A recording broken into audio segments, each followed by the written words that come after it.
అందరికీ నమస్కారం. నా పేరు రంగనాథ్. సనాతన సిరివెన్నెల ఎస్ఎస్వి యూట్యూబ్ ఛానల్కి అందరికీ స్వాగతం.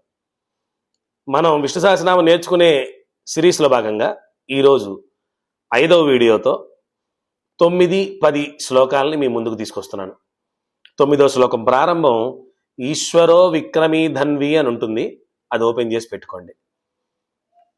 ఇక శ్లోకంలోకి వెళ్దాం.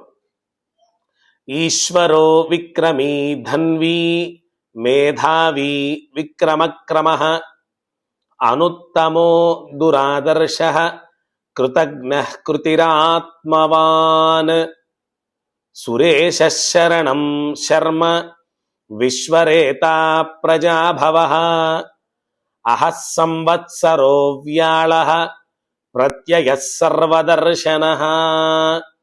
ఈ 2 శ్లోకాలు మనం చెప్పుకుంటున్నాం.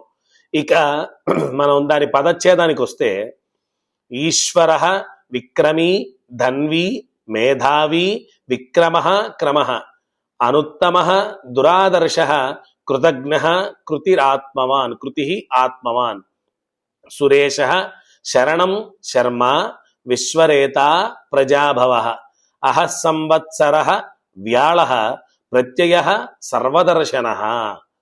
ఇందులో ఈ పదచ్ఛేదం ఎందుకు చెప్తుంటాను ప్రతిసారి అంటే మనకు ఆ పదాలు విడివిడిగా కూడా అర్థం అవ్వాలి. మనం కలపాల్సి వచ్చినప్పుడు ఎలా కలుపుతున్నాం? మనం ఏం చేస్తున్నామంటే ఈశ్వరో విక్రమీ ధన్వి మేధావి విక్రమక్రమ అనుత్తమో దురాదర్శ కృతజ్ఞ కృతిరాత్మవాన్ అంటున్నాం. మీరు అక్కడ విడదీసినప్పుడు మళ్ళీ మీరు కలపడం కష్టం కదా, ఎలా కలుపుతాం అన్నప్పుడే ఇక్కడ మీరు గుర్తుపెట్టుకోవాలి. పదచ్ఛేదం చేసుకున్న తర్వాత దాన్ని కలపాల్సి వచ్చినప్పుడు అర్ధ విసర్గలు పలికే ఆ ప్రక్రియ కూడా అలవాటు అయిపోతే మనకి విష్ణు సహస్రనామంలో మీకు ఇంకా బాగా అర్థం అవ్వాలంటే ఎంఎస్ సుబ్బలక్ష్మి గారు చెప్పినటువంటి విష్ణు సహస్రనామ స్తోత్రం మనకు అందుబాటులో ఉంటుంది. ఒకసారి బాగా వినండి. అందులో ఆవిడ కూడా అర్ధ విసర్గల్ని స్పష్టంగా పలికితేనే మనకు విష్ణు సహస్రనామం వినటానికి చాలా శ్రావ్యంగా అనిపిస్తుంది. కాబట్టి మీరు ఒకసారి ఆ శ్లోకాన్ని చూసుకుంటూ ఉండండి. ఆ శ్లోకాన్ని చూసుకుంటూ ఇందులో మనం తెలుసుకోవాల్సినటువంటి పదం ఏంటి? అందులో ఆత్మవాన్. ఈ ఆత్మవాన్ ఎక్కడో వినట్టుంది కదా రామాయణంలో. ఆత్మవాన్ కో జితక్రోధో జ్యుతిమాన్ కో రణసూయక కస్య బిభ్యతి దేవాశ్చ జాతరోషస్య సంయుగే.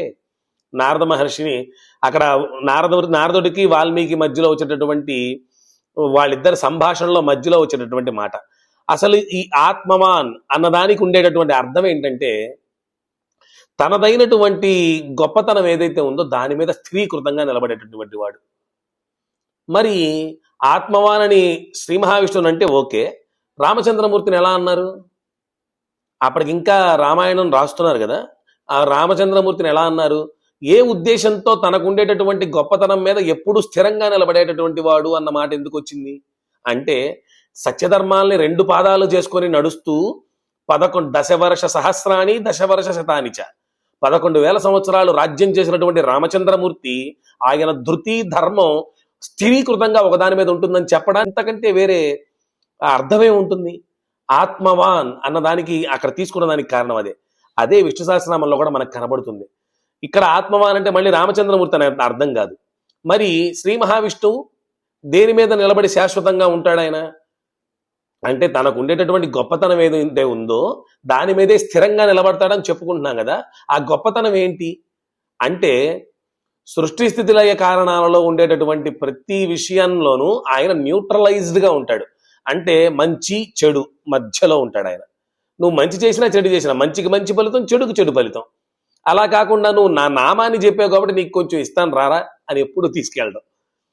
మనం చేస్తున్నటువంటి విష్ణు సహస్రనామం ద్వారా ఆత్మశుద్ధిని కలగజేసుకుంటూ శరీరంలో ఉండేటటువంటి ఇబ్బందుల్ని కూడా పోగొట్టుకుంటూ మనోగతంగా ఉండేటటువంటి ఇబ్బందుల్ని కూడా పోగొట్టుకొని మానసికంగా శ్రీమన్నారాయణుని స్థిరీకృతం చేసుకోవడానికి ఈ నామం ఉపయోగపడుతుంది. ఇక ఈ 2 శ్లోకాల్లో ఒక మంచి నామం గురించి చెప్పుకున్నాం కదా. మళ్ళీ ఇంకో 2 మంచి శ్లోకాలతో ఇంకో వీడియోలో మళ్ళీ కలుసుకుందాం. అందరికీ నమస్కారం.